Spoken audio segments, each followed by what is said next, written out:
আল্লাহ পাক রব্বুল আলামিন বললেন তাসিন মিম তিলকা আয়াতুল কিতাবিল মুবিন। যখন কোন ব্যক্তি তা বলল তখন তার আমলনামায় 10টা নেকি লিখে দেওয়া হলো।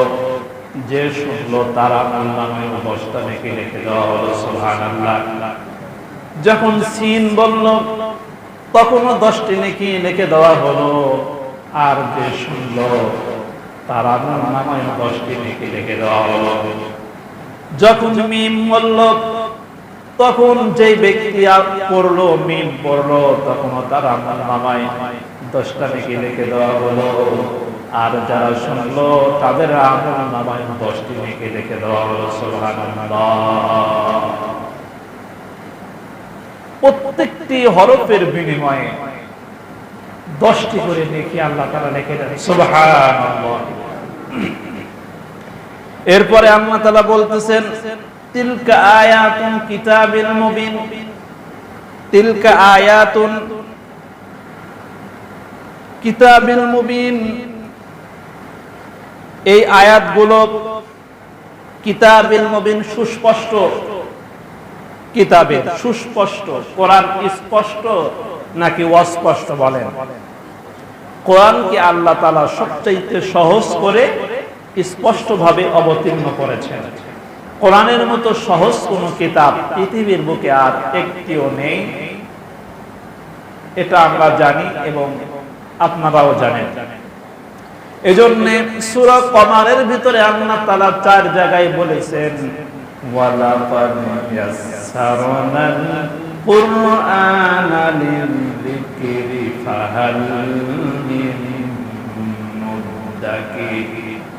আমি কোরআনকে কঠিন ভাবে সৃজন করি নাই, তৈরি করি নাই কোরআনকে বোঝার জন্য, কোরআনকে মানার জন্য। সব চাইতে সহজ করে আমি সৃজন করেছি, তৈরি করেছি। সুবহানাল্লাহ। এজন্যই তো দেখবেন ছোট্ট ছোট্ট বাচ্চারা যাদের বয়স কেবল 10 বছর, 9 বছর, 11, এরা পবিত্র কালামুল্লাহ শরীফের এই পুরো কোরআনটি তারা তাদের হৃদয়ের ভিতরে, তাদের বক্ষের ভিতরে তারা মুখস্থ করে রেখেছে। তাদের ব্রেনের ভিতরে এটা সেভ হয়ে আছে। সুবহানাল্লাহ ওয়া বিহামদিহি। অথচ ক্লাস 1 এর একটা বই, বাংলায় একটা বই যদি শুরু থেকে শেষ পর্যন্ত ধারাবাহিকভাবে মুখস্থ করার কথা বলা হয়, 100 জনের মধ্যে 99 জন পারতেও পারে, নাও পারে। পারবে কি? সম্ভব নয়। সিরিয়াল মতো বলার ক্ষমতা নেই। কিন্তু কোরআন দেখেন কেমন কোরআন। একটি ছোট্ট বাচ্চা এই আয়াত কয় জায়গায় আছে, আলিফ লাম মিম কয় জায়গায় আছে, এরপরে বলা হচ্ছে তাসিন মিম আছে কয় জায়গায়, বলার সাথে সাথে তারা বলে দিচ্ছে সুবহানাল্লাহ। এই আয়াতগুলো স্পষ্ট কোরআনের। এরপরে আল্লাহ তাআলা বলতেছেন নাতলু আলাইকা মিন নাবাই মূসা ওয়া ফিরআউনা বিল হাক্কি লিকাওমিন ইউমিনুন। নাতলু জুমা মুতাকাল্লিমের সিগা। আল্লাহ বলতেছেন নাতলু, আমি তেলাওয়াত করে শোনাচ্ছি আপনাকে মিন নাবাই মূসা, মূসা আলাইহিস সালামের ঘটনা, ও ফিরআউন এবং ফিরআউনের ঘটনা, বিল হাক্কি সত্য সহকারে। আমি আপনাকে কেন শোনাচ্ছি হে নবী আপনি কি জানেন? এমনি এমনি শোনাচ্ছি না, লিকাওমি ইউমিনুন, যাতে করে মুমিনদের জন্য এটা উপকার হয়। সুবহানাল্লাহি ওয়া বিহামদিহি। মূসা আলাইহিস সালাম আর ফিরআউন দুইজনের ভিতরে প্রচন্ড শত্রুতা ছিল। যারা আলেমের বিরোধিতা করে, যারা ইসলামের বিরোধিতা করে, এরা সকলেই হচ্ছে ফিরআউনের উত্তরসূরি। ঠিক না ব্যাঠিক বলেন?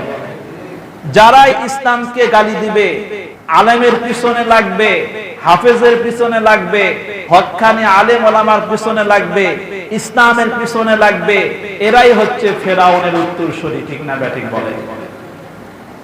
সুতরাং যুগে যুগে ফেরাউন আসবেই, আর ফেরাউনকে ধ্বংস করার জন্য মুসার প্রয়োজন আছে না নাই বলে? অবশ্যই প্রয়োজন আছে।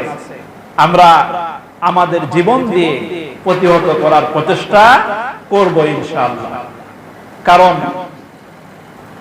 আল্লাহ পাক রব্বুল আলামিন কাফেরদের শক্তি কম দিয়েছেন না বেশি দিয়েছেন?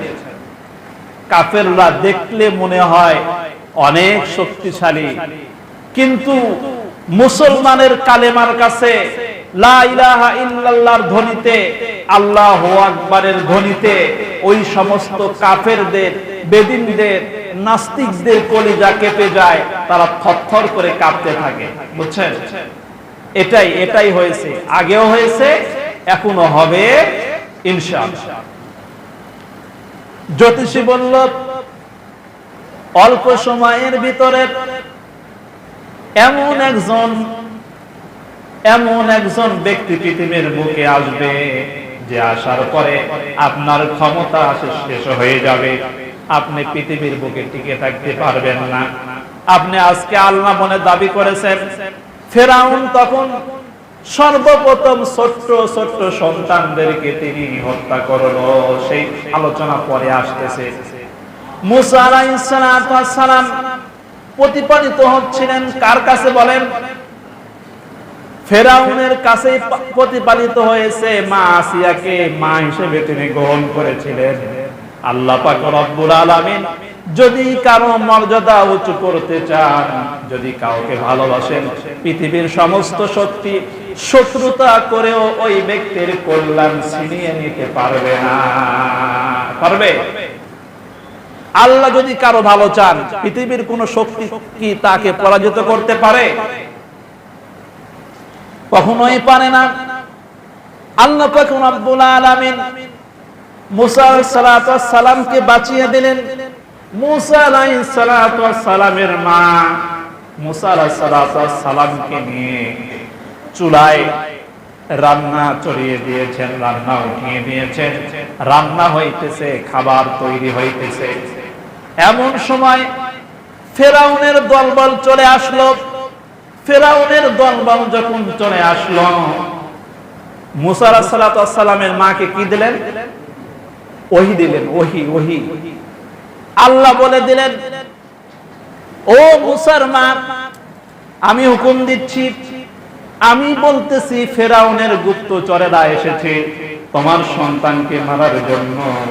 তুমি এই ছোট্ট সন্তানকে জ্বলন্ত আগুনের ভিতরে, চুলার ভিতরে ঢুকিয়ে দাও। ছোট্ট সন্তানকে আগুনের ভিতরে ঢুকিয়ে দাও। তাফসিরে বর্ণনা করা হয়েছে ঘটনাটি। সম্মানিত ভাইয়েরা, মুসা আলাইহিস সালামের মা ছোট্ট সন্তানকে আগুনের ভিতরে, চুলার ভিতরে যখন ঢুকিয়ে দিলেন, লোকেরা যখন চলে আসলো, আসার পরে বলতেছে, এখানে কেউ আছে নাকি? আপনি একাই? আপনার কোন সন্তান আছে নাকি? মুসা আলাইহিস সালামের মা মিথ্যা বললেন না, কারণ নবীদের মা কি মিথ্যা বলে নাকি? বলেন, বলতেই তো পারে না। মুসা আলাইহিস সালামের মা বলছেন, আপনি দেখেন এখানে আমি ছাড়া আর কেউ আছে নাকি? আপনারা দেখেন, আপনাদের চোখে কেউ কাউকে দেখা যায় নাকি? বলে, না, এখানে তো কেউ নেই। সমস্ত লোকেরা যখন চলে গেল, আল্লাহ পাক রব্বুল আলামিনের বান্দি মুসা আলাইহিস সালামের মা তার হাত ওই আগুনের ভিতরে প্রবেশ করালো, আগুনের ভিতরে ঢুকিয়ে দিল। দুই হাত দিয়ে জীবন্ত সন্তান বের করে নিল, একটা চুল পর্যন্ত পুড়ে নাই। সুবহানাল্লাহ। আল্লাহ যদি কাউকে বাঁচাতে চান, অপশক্তি, বাতিল শক্তি তাকে পরাজিত করতে পারে না। সুতরাং আপনিও যদি হকের পথে থাকেন, ইসলামের পথে চলেন, ইসলাম মেনে চলেন, যতই তারা শত্রুতা পোষণ করুক, যতই তারা আপনাকে মারার চেষ্টা করুক, আপনাকে বাঁচাবে কে? তাওয়াক্কালতু আলাল্লাহ, ভরসা করতে হবে আল্লাহর উপরে। যে ব্যক্তি আল্লাহর হয়ে যায় তার সব কিছু হয়ে যায়। ইন্না ফিরাউনা আলা ফিল আরদি ওয়া জাআলা আহলাহা শিয়াআন ইয়াস্তাদঈফু তাইফাতাম মিনহুম ইউযাব্বিহু আবনাআহুম ওয়া ইয়াস্তাহয়ী নিসাআহুম ইন্নাহু কানা মিনাল মুফসিদিন। আর ফিরাউন জমিনের ভিতরে খুব বাড়াবাড়ি শুরু করে দিয়েছিল। কি করেছিল বলেন? বাড়াবাড়ি আছে না নাই? এখনো একটা দল আছে এখনো বাড়াবাড়ি করতেছে। তারা বাড়াবাড়ি করলে তাদের অবস্থা কিন্তু ফেরাউনের মতোই হবে, ঠিক না ব্যাঠিক বলেন? যারাই বাড়াবাড়ি করবে তাদের অবস্থা ফেরাউনের মতো হবে কি হবে না? সুতরাং বাড়াবাড়ি করার আগে তাদের হিসাব করার প্রয়োজন। যে এর আগেও এক দল এসেছিল, ক্ষমতা পেলেই লাভ মারা যাবে না। মাঝে মাঝে আল্লাহ তাআলা ক্ষমতা দেন, আবার জুতা পেটা করে তাদেরকে ক্ষমতার মসনদ থেকে নামিয়ে দেন কি দেন না? যারাই বাড়াবাড়ি করবে তাদেরকেই আল্লাহ পাক রব্বুল আলামিন জুতা মেরে লাথি মেরে ক্ষমতার চেয়ার থেকে নেমে দিবে। ফেরাউন বাড়াবাড়ি করলো, আর কি করলো? ওয়াজআলা আহলাহা শিয়াআন ইয়াস্তাদঈফু, আর তাদের মধ্য থেকে লোকদেরকে বিভিন্ন দলে বিভক্ত করে রেখেছিল। আর কি করেছিল? ওয়াস্তাদঈফু তাইফাতাম মিনহুম, আর তাদের মধ্য থেকে একটা দলকে খুব দুর্বল করেছিল। ভাই, যখন ক্ষমতায় ছিল হাসিনা তখন জামাত ইসলাম মনে হয় খুব শক্তিশালী ছিল। জামাত ইসলামের চিহ্ন ছিল, জামাত ইসলামে দুর্বল করে রেখেছিল না? একেবারে দুর্বল করে রেখেছে। হেফাজতের তারা মাজা পাজর ভেঙে দিয়েছিল, ঠিক না ব্যাঠিক বলে? এই ফেরাউন কি করেছিল? তার সময় একটা দলকে একেবারে দুর্বল করে রেখেছিল। কাহিনীর মিল আছে না নাই বলেন? আছে না নাই? অবশ্যই মিল আছে। মিল যখন আছে পতনও আছে না নাই?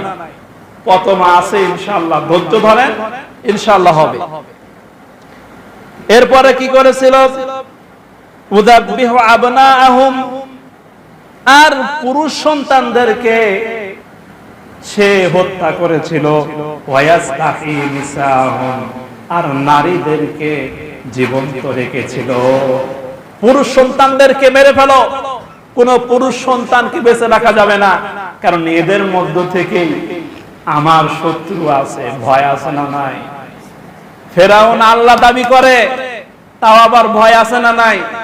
এই ছোট্ট সন্তানদেরকে মেরে ফেলো, এরাই মনে হয় আমার ক্ষমতা কেড়ে নেবে।